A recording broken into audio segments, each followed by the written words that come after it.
할렐루야. 주님을 찬양합니다. 자, 여러분 한 주간 동안 어떻게 보내셨나요? 하나님의 사랑과 하나님의 은혜로 함께 동행하셨나요? 우리의 감정은 굉장히 중요한 거예요. 그래서 어떨 때는 감정이 기쁠 때도 있고, 또 어떨 때는 슬플 때도 있고, 또 어떨 때는 또 화가 나기도 하고, 분노가 치밀어 오기도 하죠. 그것은 뭐냐면은 내 안에 있는 모든 정보가 나에게 감정을 통해서 호소하는 거예요. 근데 우리는 어떻습니까?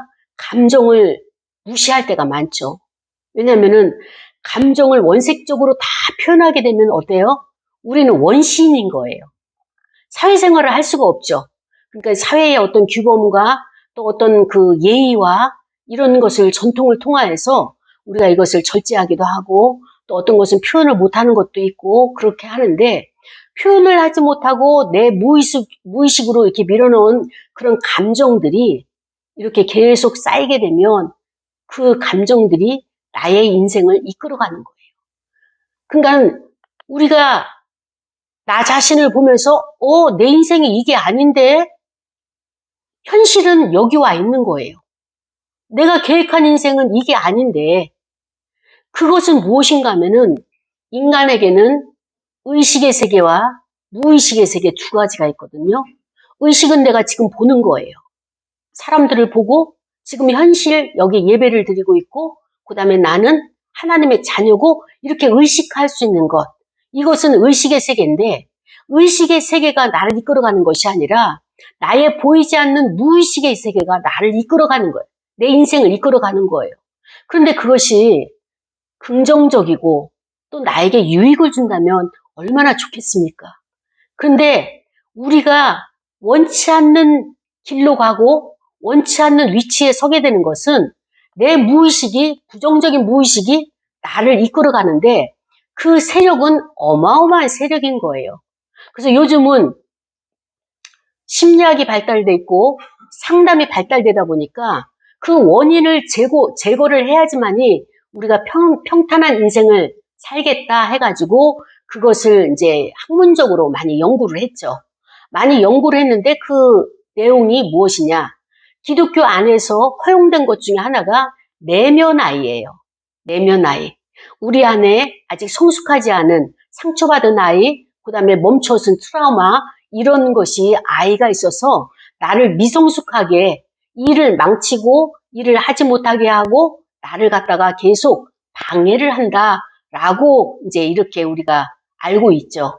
그래서 이것을 우리가 해결을 해야 되는 거예요. 내 무의식 안에 있는 그 아이가 어린아이가 웅크리고 있어가지고 이것을 하려고 하면은 피곤해서 못해.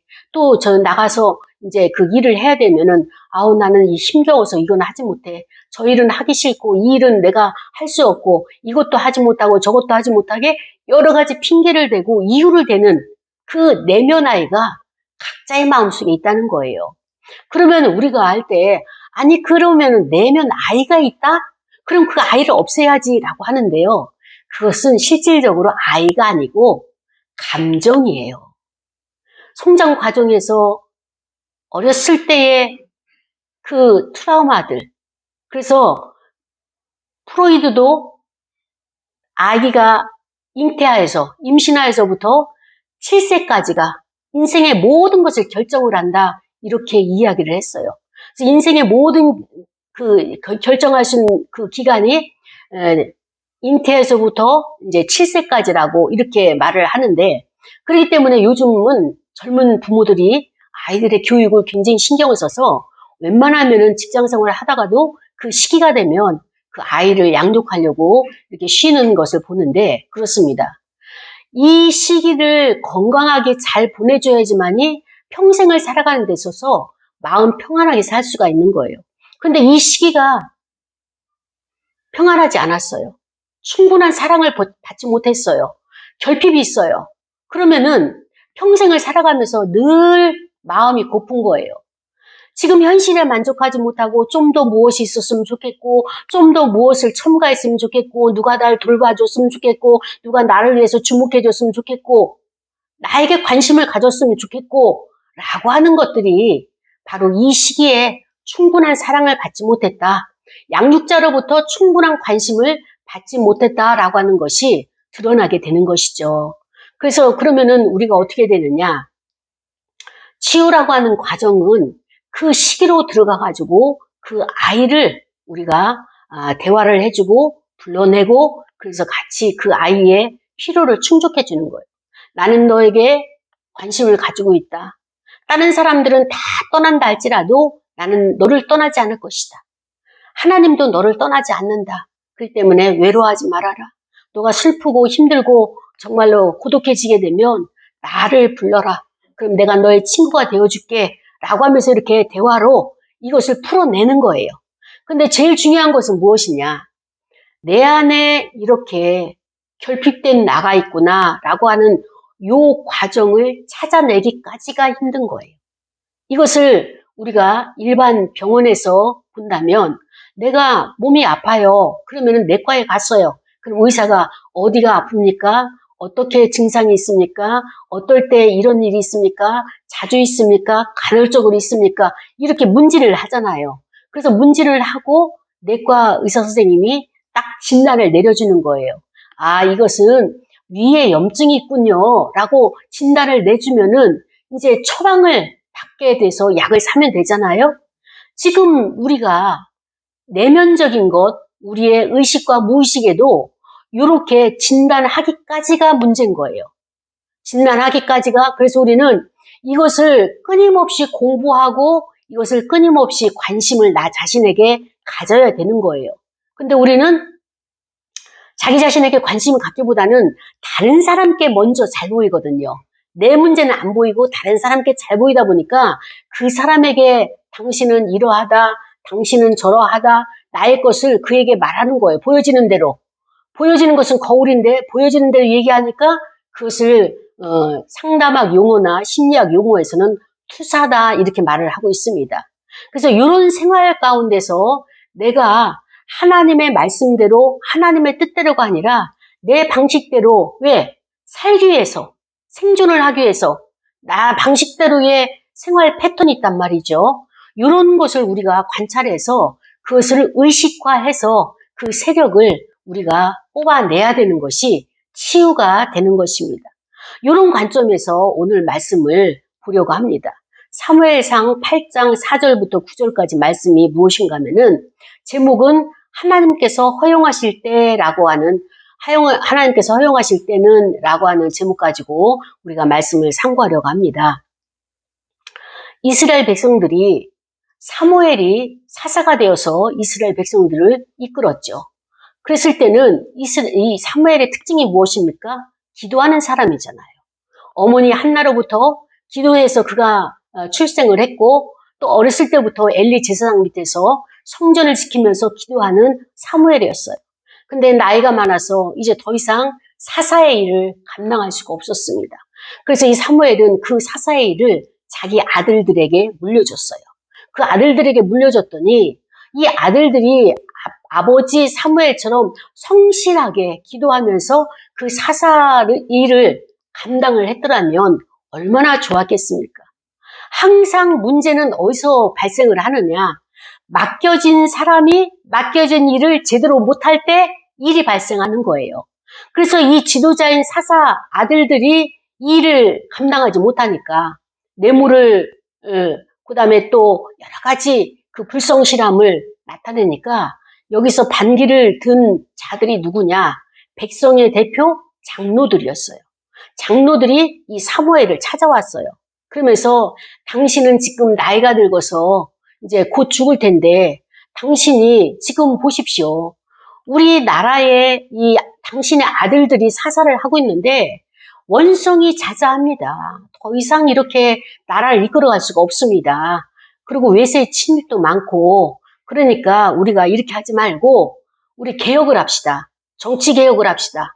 그러면서 다른 이웃 군동 나라를 보니까 그 나라들은 한 사람의 왕을 세워가지고 그래서 그 밑에 모든 군사들이 그냥 이렇게 아주 일렬을 세워가지고 그 질서 있게 전쟁에 나가서 그 왕의 지시, 왕의 그 명령을 따라서 싸우게 되니까 전쟁의 승률도 많고 그다음에 가는 곳곳마다 이기는 거 보지 않습니까? 그래서 우리나라도 이렇게 사사 밑에서 오합지졸 훈련도 안 되고 그다음에 또 이렇게 줄 서는 것도 제대로 안 된 이런 자들을 데리고 나가서 싸움을 하자니 우리나라가 번번이 실패하고 패배를 해서 조공을 바쳐야 되는 이 현실이 참 이게 마음에 안 든다. 그렇기 때문에 우리도 이제부터는 이웃 나라의 제도처럼 정치 제도처럼 우리도 왕을 세우자 이렇게 제안을 한 거예요. 그 제안을 듣고 본 사무엘의 마음이 어떻겠습니까? 사무엘은 얼른 이것이 하나님의 뜻인가 아닌가를 생각을 했겠죠. 근데 하나님이 이걸 기뻐하시겠어요? 이스라엘 나라의 왕은 하나님이신데 분명히 안 기뻐하실 것 아니까 사무엘이 거기서 제지를 했겠죠. 그러나 이 장로들이 강력하게 밀어붙이니까 사무엘이 기도를 했겠죠. 하나님 어떻게 하면 좋습니까? 이 백성들이 하나님의 말씀에 순종을 안 하다가 이제는 왕까지도 여호와 하나님까지도 무시하고 잘라버리고 자기들이 원하는 왕을 세우려고 하는데 이 문제를 어떻게 했으면 좋겠습니까? 그때 여호와 하나님의 마음도 어떻겠습니까? 기쁘지 아니하셨어요. 그럼에도 불구하고 사무엘아 그들이 원하는 대로 해줘라. 이렇게 허락을 하시는 거예요. 사무엘의 입장에서는 참 난감한 거예요. 하나님의 마음을 아는데 하나님의 마음은 그렇지 아니하신 걸 뻔히 알면서도 하나님의 말씀은 허락해라 이렇게 말씀을 하시니까 사무엘 입장에서도 허락을 할 수밖에 없는 거예요. 그래서 이런 본문이 지금 그들에게 엄히 경고하고 다스릴 왕의 제도를 가르치라, 알게 하라 이렇게 말씀을 하시니까 여호와의 말씀이잖아요.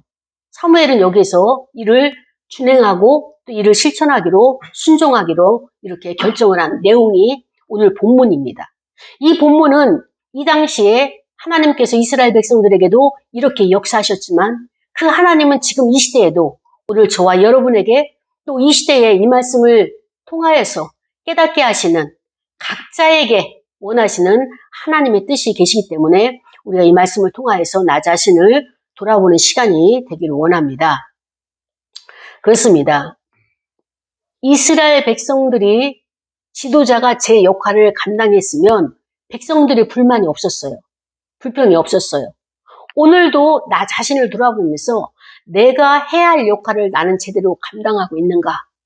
어떤 것은 감당하고 있는 반면에 어떤 것은 부실할 때가 있죠. 감당이 안 될 때가 있죠.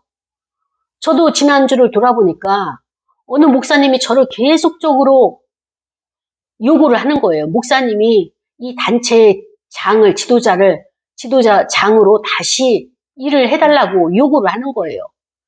근데 저는 초창기 때 그 모든 발판을 만들어 놓고 이 시스템을 만들어 놨기 때문에 그 시스템대로 돌아가면서 회장을 하면 되는데 계속 저한테 요구를 하는 거예요.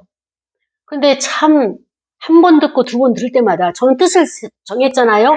다시는 안 하기로. 그런데 계속 하라고 하니까 괴로운 거예요. 그리고 또 통화할 때마다 자기는 이 회장을 내려놓을 테니까 목사님이 그거를 담당하셔야 된다고 목사님이 하시라고 강력하게 하시라고 이렇게 저에게 또 이야기를 하는데 참 예전 같으면은 한마디가 팍 나갔을 텐데 제가 이제 그럴 상황은 못 되고 할 수는 없고 그래서 아니다. 우리가 모여서 그 회의를 하자 그러면서 이제 다음에 만나기만 해봐라. 혼쭐을 내리라. 이렇게 생각을 하고 어제 저녁에 하나님이 제 마음을 만지신 거예요. 그러면서 그 목사님이 얼마나 힘들고 또 이 회원들로부터 공격을 많이 받았는지 그것이 일일이 하나님이 저에게 알게 하시는 거예요. 깨닫게 하시는 거예요. 그러면서 그때부터 제가 그 목사님에 대해서 아주 긍휼한 마음이 생긴 거예요. 아주 긍휼한 마음이 생기고 예전에 고집스럽게 자꾸 나에게 대시를 하다가 한번 혼난 적이 있거든요. 그래서 그 목사님 저한테 가까이 잘 안 하는데 그 목사님의 문제가 아니라 이 목사님은 저에게 여러 번 이야기했는데 양재림 목사가 꽉 막혀가지고 누구 말도 안 듣고 그냥 그대로 밀어붙인다. 얼마나 답답했겠을까. 얼마나 답답했겠어요. 그 마음이 전달이 되면서 내일은 주일 마치고 그 목사님과 상담을 좀 해야 되겠다. 그 목사님은 어떤 연유로 인해 가지고 이것을 6개월밖에 못하고 내려놓을 수밖에 없는지 사연이 있으리라. 이런 생각을 하니까 저도 마음이 폭이 좀 넓어진 거예요. 그래서 이 이스라엘 백성들이 장로들이 이 사무엘에게 가서 계속적으로 사무엘을 괴롭힌 거예요. 그러니까 사무엘이 기도를 했죠. 여호와께 기도했죠. 사무엘 입장에서는 중보자잖아요. 여호와 하나님과 이 백성들과의 이 중보의 그런 역할을 감당하고 있는데 사무엘도 엄청 시달린 거예요. 이 장로들이 자꾸 찾아와가지고 우리도 그렇게 해달라고 이렇게 요구를 하니까 그러면서 여호와 하나님은 그것을 다 알아들으셨어요. 다 알고 계셨어요. 그래서 백성들이 내게 한 말을 다 들어줘라. 이렇게 하나님이 너그럽게 그냥 완전히 그것을 허용을 하시는 그런 단계가 되고 말았습니다. 그러면서 사무엘의 마음이 너무 아팠어요. 왜냐하면 이 백성들이 사무엘 말을 안 듣죠. 사무엘 말을 안 듣는다는 것은 여호와 하나님의 말씀을 명령을 거역하는 거잖아요. 불순종하는 거잖아요. 그래서 이 중보자인 이 사무엘의 마음이 너무 아팠는데 여호와 하나님이 그 마음을 읽어주신 거예요. 어떻게 읽어주셨느냐? 사무엘아, 저 백성들이 너를 버린 것이 아니다. 이렇게 그 마음을 읽어주셨어요. 너를 버린 것이 아니라 나를 버렸다. 여호와 하나님 나를 버렸다. 그래서 자기들의 왕이 되지 못하게 나를 그렇게 막고 있는 것이다. 이렇게 정확하게 사무엘의 심정을 읽어주셨습니다. 그래서 내가 그들을 애굽에서 인도해 낸 그 날부터 오늘까지 그들의 모든 행사를 보면은 나를 버리는 행위다. 그 금송아지를 만들어가지고 거기 헌화하면서 춤추며 놀고 이런 것들, 거기다가 그들의 모든 신앙을, 그 믿음을 바친 것들, 하나님을 버린 거잖아요. 그리고 다른 신을 섬기는 것, 이런 것을 볼 때마다 하나님의 마음은 찢어지는 거예요. 어떻게 이렇게 할 수가 있지? 그러므로 너는 그들의 말을 들어라.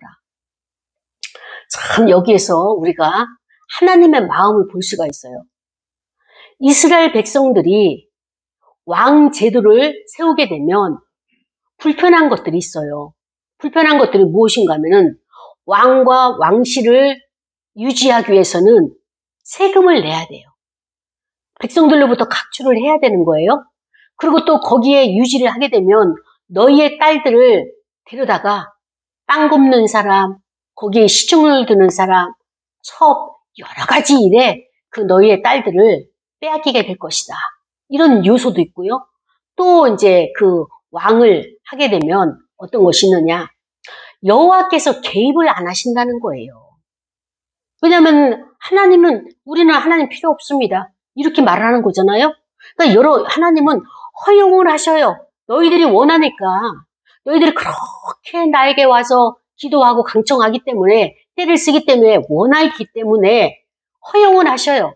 허락은 하시나, 그러나 하나님의 본심은 아닌 거예요. 이 갈등 관계, 이 딜레마의 관계가 이것을 어떻게 풀어갈 것이냐. 그리고 또 너희들이 그렇게 됨으로 말미암아서 이 모든 11조를 여호와 하나님 앞에 드리면 그만이고, 근데 이제는 너희들이 더 많은 세금을 바쳐야 되는 이런 형국이 되는데도 불구하고 너희들이 그것을 그렇게 원하는 것을 그러면 해주마. 하나님이 허락을 하셨죠. 자, 그러면은 이스라엘 백성들이 사무엘을 통해서 하나님이 말씀하신 것을 다 들었어요. 이것도 부정적이고 저것도 부정적이고 다 부정적인 거예요.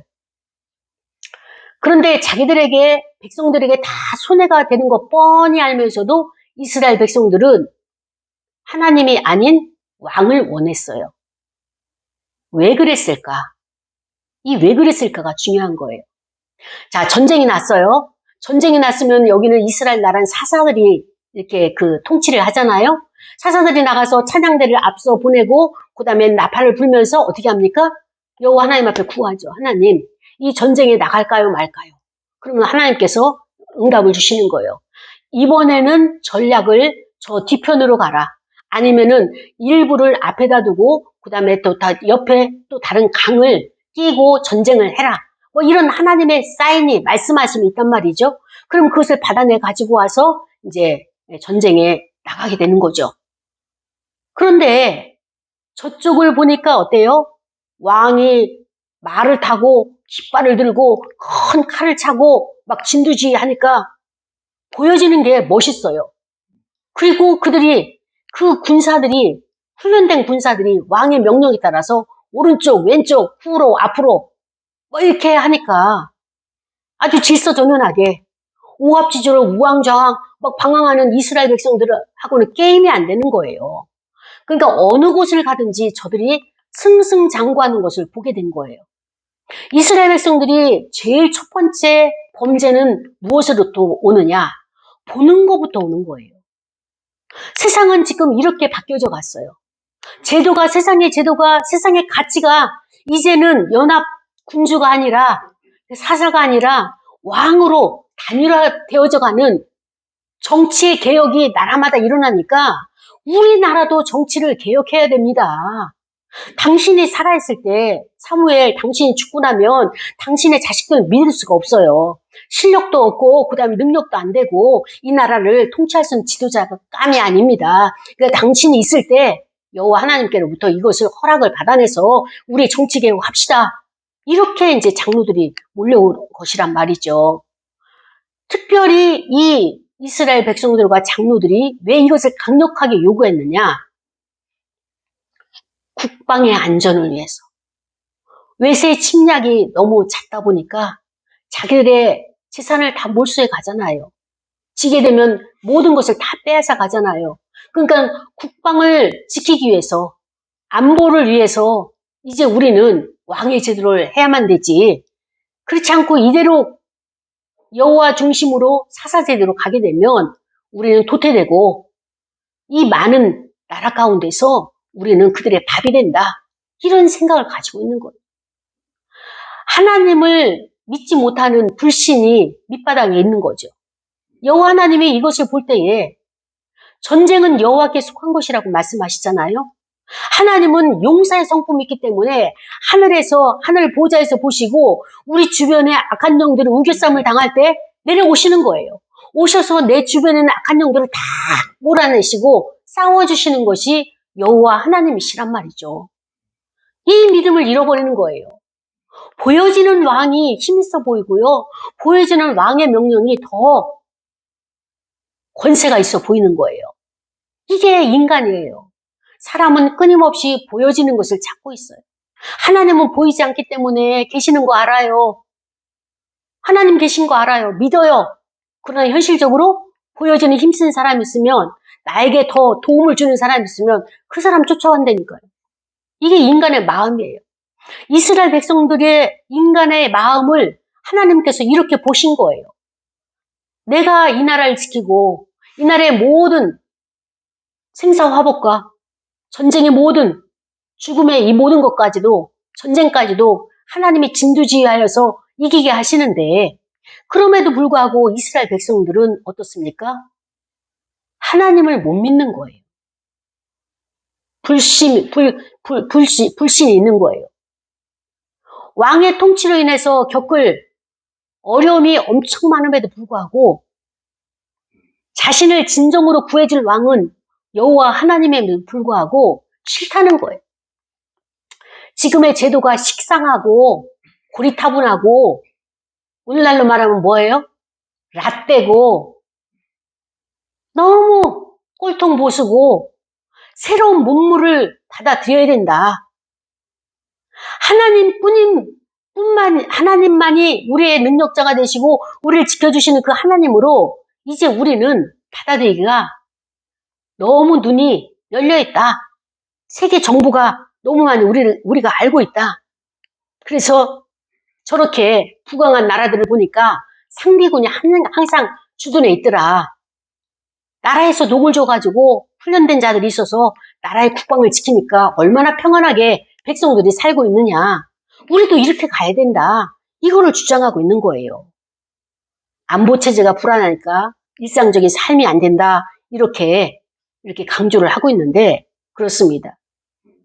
하나님은 사람들 그 마음속에, 사람들 의견 속에 그럴듯해 보이는 이러한 것들을 꿰뚫어 보신 거예요. 아, 내 백성이 나를 경외할 마음이 없구나. 나를 진심으로 찾고 나에게 의지하고 의뢰하게 되면 내가 전적으로 모든 것을 책임져 주는데 이 백성들 가운데는 아무도 나를 의지하는 사람이 없구나. 이 마음이 경외심이 없는 백성들의 마음을 보면서 하나님의 마음은 참 서글프셨을 거예요. 그러나 그것을 표현하지 아니하고 사무엘의 마음만 위로해 줬을 뿐이에요. 백성이 너를 미워하는 것이 아니다. 너를 거절하는 것이 아니다. 저들이 나를 거역하는 것이다. 나를 무시하는 것이다. 이렇게 하나님께서 자기들의 왕으로서 다스리고 계심을 이렇게 무시하고 있는 이 백성들을 보면서 오늘날 저와 여러분도 마찬가지예요. 예수를 믿는다고 하고요. 하나님을 의지한다고 하면서 실질적으로 결정적인 순간에 내가 하나님을 의지하고 있는가? 나의 질문을 해보는 거예요. 진심으로 나의 왕자에 하나님의 왕이실까? 어떨 때 보면은요, 내가 판단을 다다닥 해가지고 하고 있을 때가 있고요. 어떨 때는요, 하나님 앞에 나가서 기도하고 하나님의 뜻을 물어야지 하면서도 그 기도의 자리가 나가기가 어려워서 힘들어서 그냥 넘어갈 때도 있고요. 그리고 결국 그 시간에 밀려가지고 결정을 내가 하고 마는 거예요. 결국은 내가 결정을 하고 있는 것을 보게 됩니다. 그렇습니다. 우리는 하나님께서 이스라엘 백성들에게 왕을 허락해 주신 이유가 있어요. 왜 이것을 허락을 해 주셨는가? 이제 왕의 제도를 하다 보면은 이 땅의 제도는 항상 완전합니까? 불완전하잖아요. 사람들이 모여서 만든 이 제도는 항상 깨지게 돼 있어요. 그 제도로 인해 가지고 얼마나 불편하고 얼마나 인간을 착취하고 또 얼마나 인간의 재산을 갖다가 그렇게 하는지 이것을 하나님은 이스라엘 백성들이 알기를 원하셨어요. 그래서 이것을 알게 되면은 그들이 하나님을 찾고 여호와를 찾고 그다음에 또 하나님 앞에 다시 돌아오고 하나님은 강제적으로 이스라엘 백성들의 마음을 돌이킬 수 있어요. 그 능력을 가지신 분이에요. 역사 하나만 일으켜도 그렇게 하실 수 있어요. 두려운 마음 하나만 줘도 그들은 하나님 앞에 납작 엎드릴 수 있어요. 근데 하나님은 어떤 분이시냐? 인격적인 분이에요. 강제로 지시하고 명령해서 그 마음을 사는 것, 엎드리는 것 원치 않으시는 거예요. 내가 너를 사랑하고 내가 너를 기다려주고 내가 너를 찾아가는 것, 이것은 사랑하는 마음이 있기 때문에 찾아오시는 거잖아요. 이와 마찬가지로 우리가 하나님 앞에 화답할 때도 내가 전심으로 하나님을 사모하고 하나님을 갈망하는 이 마음바탕을 보기를 원하시는 거예요. 그런데 아무리 기다려도 이스라엘 백성들 마음속에 그것을 찾아볼 수가 없어서 참 하나님의 마음은 서글프신 것입니다. 그렇습니다. 이스라엘 백성들의 그 숨은 동기를 하나님 다 아시죠. 눈에 보는 왕이 자기들을 다스려줄 때 아주 인간적인 생각을 하는 거예요. 우리나라 왕이 이렇게 멋있다. 너희 나라 왕도 있니? 우리나라 왕도 이렇게 우리를 지키는 왕이 있다. 라고 하는 이런 인본주의적인 생각들. 이것을 신본주의로 하나님의 보호를 받아야 됨에도 불구하고 보호가 없어도 됩니다. 우리는 보여지는 왕만 있으면 이 얘기는 뭐예요? 보여지는 우상만 있으면 됩니다라고 하는 이것을 주장하고 있는 맥락과 똑같은 것을 보게 되는 것이죠. 그렇습니다. 지금까지 자신들을 인도해왔던 그 하나님, 그것을 별 볼 일 없는 하나님으로 취급하는 인간의 태도, 이것을 하나님께서 그들에게 하나님을 신뢰하고 경외하는 마음이 없는 것을 보시면서 하나님도 이제는 마음을 닫기 시작을 하셨죠. 다시는 저들에게 역사하지 않을 것이다. 이게 엄청난 하나의 선이에요. 그래서 하나님의 다스림을 우리가 귀찮아하고 힘들어하고 통제가 너무 심하다. 이게 우리가 불평을 한다면 하나님은 잠잠히 계시는 거예요. 역사를 안 하고 활동을 안 하고 일을 하지 아니하시고 잠잠히 계시는 거예요. 우리의 일상을 돌아보면서 나의 평상시 언어를 한번 돌아봅시다. 나는 진정으로 하나님 앞에 감사합니다라고 고백을 하고 있는지, 아니면은 지금 현재 주어진 것은 하나님이 현실을 안배하셨다고 그래요. 지금 현실을 우리에게 안배하셨는데 이 현실에 만족하기보다는 어떻습니까? 하나님 이건 좋기는 한데 이것보다 플러스 알파 어떤 거를 더 주세요. 좀 재정을 좀 더 넉넉하게 해주세요. 아니면 건강을 더 주세요. 아니면은 환경을 좀 바꿔주세요. 이사 갈 수 있게 해주세요. 항상 우리는 요구 조건이 많은 거예요. 그 얘기를 우리가 달리 말한다면 하나님이 주신 이 모든 환경이 썩 내키지 않고 썩 기쁘지 않은 거예요. 만족하지 않은 거예요. 근데 하나님은 우리에게 이 환경을 허락하신 것입니다. 그렇습니다. 우리의 인격적인 그 결정을 적극적으로 하나님께서는 막지 아니하시고 부당하고 그곳을 가면 악한 길이고 해를 받는 거 뻔히 알면서도 하나님 어떻게 하십니까? 일단 허락하시는 거예요. 경험하고 돌아오라. 경험하고 돌아오라. 어린아이가 예전에는 그 촛불을 켰잖아요. 호롱불이나 아니면 촛불을 켰을 때 자꾸 그 촛불을 만지려고 하는 거예요. 빨간 불을 만지려고 하는 거예요. 왜냐하면 자기의 기억에 엄마가 준 빨간 딸기가 있었거든요. 딸기인 줄 알고 자꾸 만지려고 하는데 못 만지게 하면 울잖아요. 고집이 있으니까, 자아가 있으니까. 그래서 한번 만지게 하는 거예요. 만지니까 어때요? 아, 뜨거. 경험을 해야지 다시는 그걸 안 만지려고 하는 것처럼 인간의 생각이, 인간의 인간성이 이 땅에서는 다 똑같다는 것을 우리에게 말씀해주고 있는 것입니다. 그렇습니다. 왕의 제도로 인해 가지고 그들의 삶의 생활의 전반적인 변화가 많이 있죠. 그럼에도 불구하고 그들은 내세우는 것이 국방을 하나님께만 의지하게 되면 불안하다는 생각을 떨칠 수가 없는 거예요. 그래서 늘 자기들이 긴장된 삶을 사는 게 불안하다 이거예요. 그래서 이런 백성들의 생각과 하나님의 생각은 너무 차이가 있는 거예요. 너무 차이가 있어요. 근데 한편으로는 제가 이 말씀을 준비하면서 이런 생각을 해봤어요. 왜 하나님의 은혜로 우리가 이렇게 건강하게 살잖아요? 근데 우리가 유독 각자에게 기도 제목이 있어요. 각자에게 정말로 오래된 기도 제목이 있잖아요? 근데 그 기도가 왜 안 이루어지느냐? 그것을 생각할 때는 하나님, 그러니까 좀 빨리 좀 응답 좀 해주시고 빨리 좀 그것을 해결해 달라. 이런 이제 인간 입장에서는 기도만 빨리 응답해 해줬어도 인간이 이렇게 불안하지 않고 조급해하지 않죠. 그런데 기도가 우리가 원할 때는 하나님 응답 안 해주시고 우리는 그것 때문에 얼마나 그냥 마음에 그 갈등을 하고 힘들어하는지 불안해하고 두려워하는지 이때만 응답해 주셔도 하나님을 우리가 이렇게 떠나지는 않을 텐데 라고 하는 것이 이제 인간의 입장이죠. 그러나 어떻습니까? 하나님은 그것을 통해서 우리를 통제하시고 다림줄로 사용하시는 거예요. 다 알고 계시고 다 그것을 깨닫게 알고 우리에게 역사를 하시는 것입니다. 지난주에 어느 권사님을 만났는데 그 권사님이 여러 가지 건강이 안 좋았어요. 그래서 그 권사님이 건강이 안 좋아서 제가 신방을 하고 돌아오면서 곰곰이 생각을 해왔더니 그분의 삶의 패턴이 몇 가지가 이렇게 나오게 됐어요. 그래서 제가 그것을 카톡으로 보내줬어요.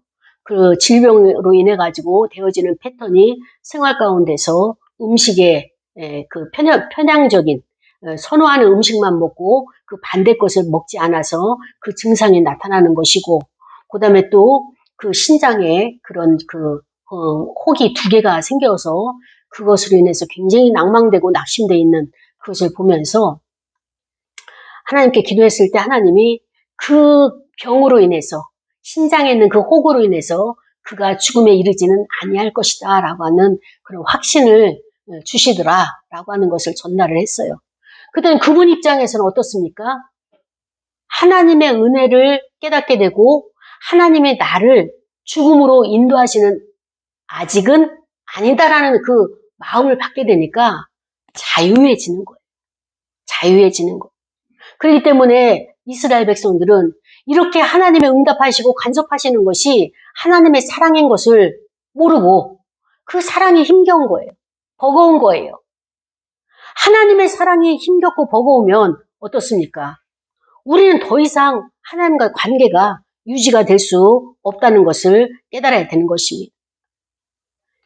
이 땅에서 농사를 짓고 소출을 한 것을, 경작한 소출을 가지고 자유롭게 자기들이 시장 경제 체제를 가지고 살아왔어요. 이스라엘 백성들이. 근데 이제는 무엇입니까? 모두가 왕에게 속하게 되는 거예요.